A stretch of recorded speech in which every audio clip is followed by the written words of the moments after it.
Hello everybody and welcome back to Full Throttle Drive. Thank you so much for joining me on the channel. If you're new to the channel, I hope you enjoy today's content and want to subscribe.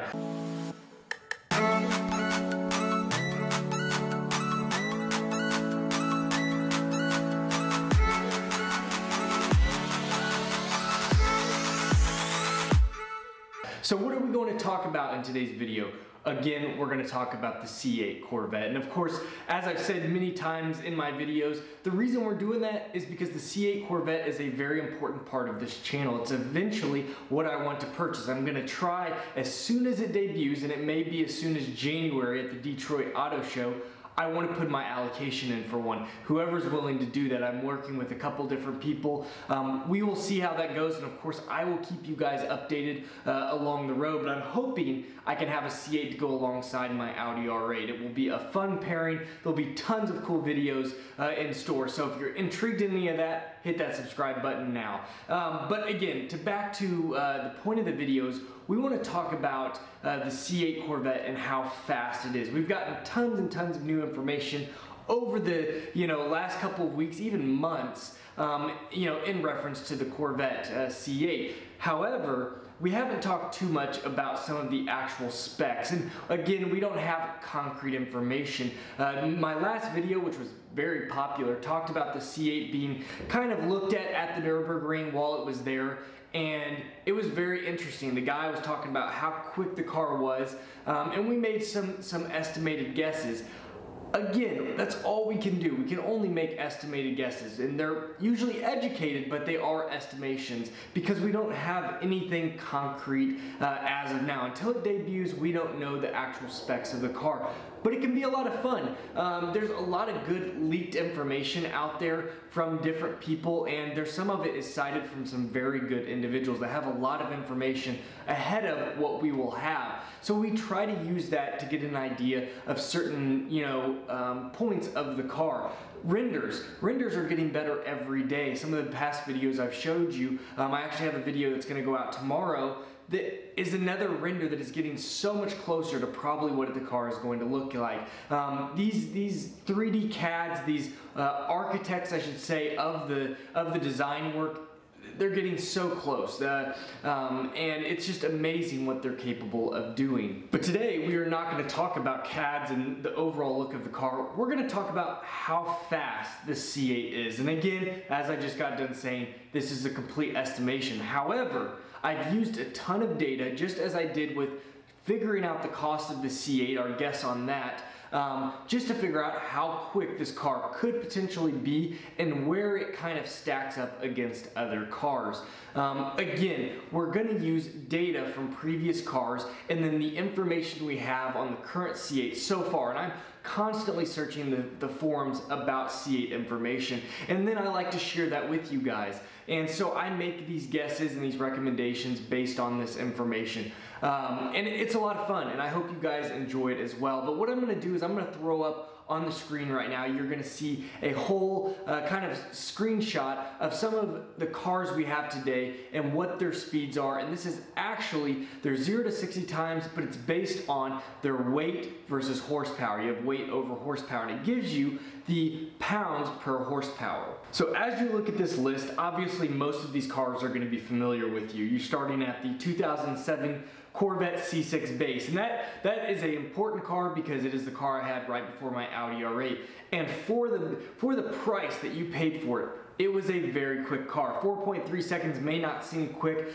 but unless you drive a lot of very fast cars, that car is highly, highly capable and very, very quick. 4.3 seconds is no slouch as far as speed, and it had 400 horsepower and 400 pound-feet of torque. So as you're looking at this, you can see that I put the name, I put the price, just so you have an idea of type of pricing, the power. Now I didn't put pound-feet of torque. This is going to be a very basic general idea. I didn't want to get too specific with it, but I wanted to give you guys again just the ratio of pounds of the curb weight over the horsepower. So you can see the C6 is 3,240 pounds, and it has a 0 to 60 of, again, 4.3 seconds. And there's that, it has a ratio of 8.1 pounds per horsepower, and that's actually not that bad, and that gives you a pretty quick quarter and a pretty quick 0 to 60.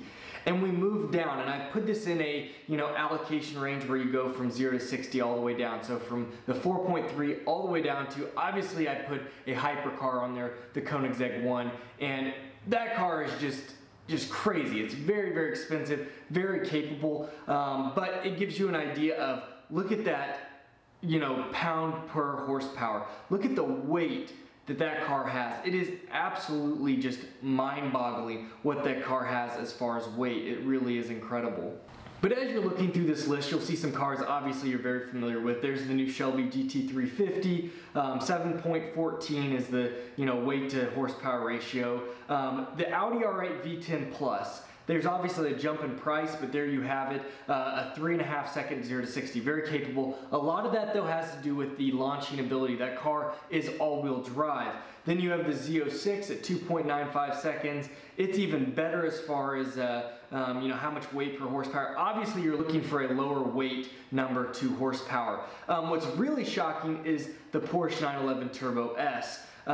Very, very capable car. And the 0 to 60 is absolutely incredible. However, you can see, look at the weight. So that again is a very fast all-wheel drive vehicle. So you got to take that into consideration. Obviously you have the Lamborghini Huracan, Ferrari 488 is rear-wheel drive, and then you have Godzilla, the GTR. And so I've put these all on a list to give us an idea of what weight really has to do. And we have to take into consideration there's tons of variables I'm not taking into consideration. The Corvette is probably going to be a rear-wheel drive vehicle, so it won't launch as hard as all-wheel drive. It's all going to come down to the traction. However, moving to the mid-engine design will help immensely with its ability. And then on top of that, things that this isn't even looking at is not just speed, but its ability to brake and handle will be substantially better with the mid-engine design.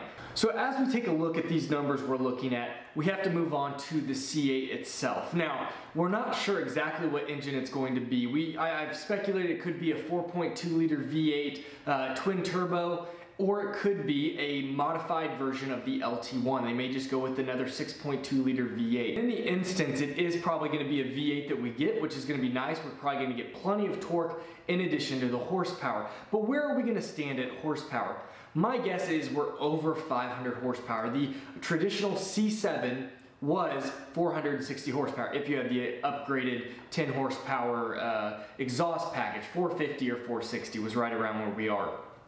I truly believe they're going to start the C8 closer to the 500 to 550 range. Some people are saying it's close to 600 horsepower. It very well could be. However, I'm thinking 500 to 550 is a pretty good guess, a pretty well-educated guess. And again, I've put tons of time into the forums, and a lot of people are making that same guess. So I'm going to stick with that, and I'm going to split the middle and say the 525 horsepower is what we're going to be at for the C8 Corvette base. Now the next variable that we need to figure out is actually going to be the weight. What is the curb weight going to be on the C8 Corvette? And this is where it gets a little bit tougher.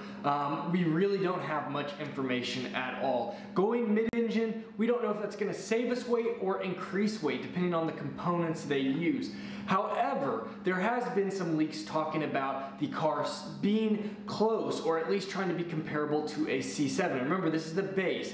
The C7 base, to give you an idea, the base version was about 3,350 pounds. If you had the Z51, which added some components and the mag ride and everything, you went up to 3,450 pounds.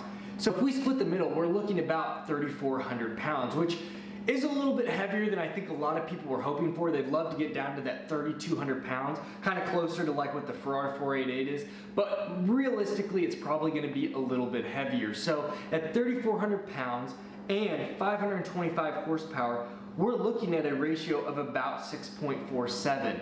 And again, that's pound over horsepower.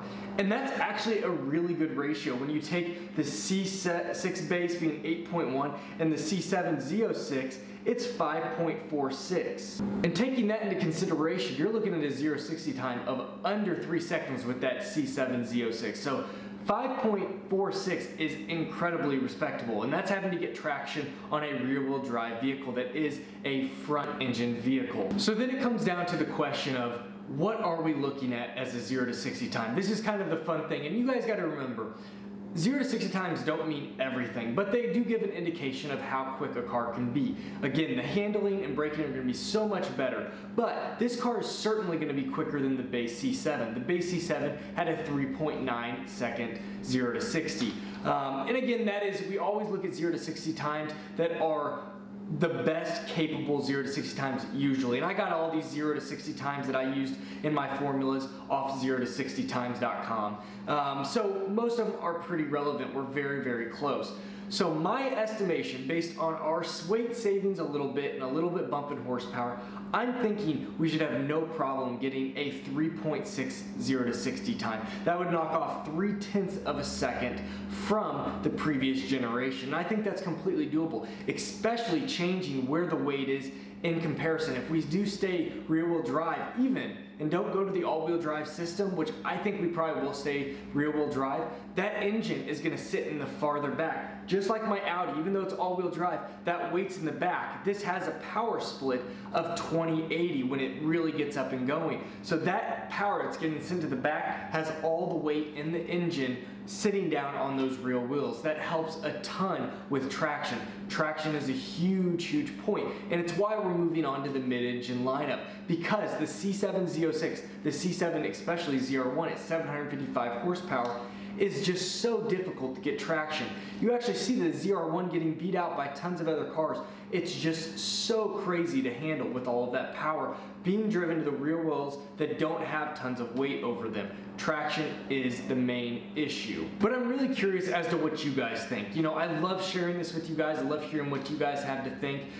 Do you think the new C8 is gonna have a 0 to 60 time of the mid-3s? I certainly do, but there's a lot of information. I'm not trying to spread rumor mills. I'm trying to have fun with my channel and share it with you guys. I love commenting with you guys. I love hearing to see what you guys have to say and your general thoughts. You guys bring a ton of great information to the channel, and I love reading it, and I actually get a lot of information from you guys. I get to cross-reference it from what I read on the forums, because there's a ton of good information there as well. But I hope you guys found this video fun. I think the car is going to be very fast. I think the new C8 is going to be a serious contender, and if we can get to that mid-3 range, the base C8 is going to be incredible. And remember, we're not even at the Z06 or ZR1 variant yet. Those cars could be blazingly fast. But 3.6 seconds, that would be very respectable.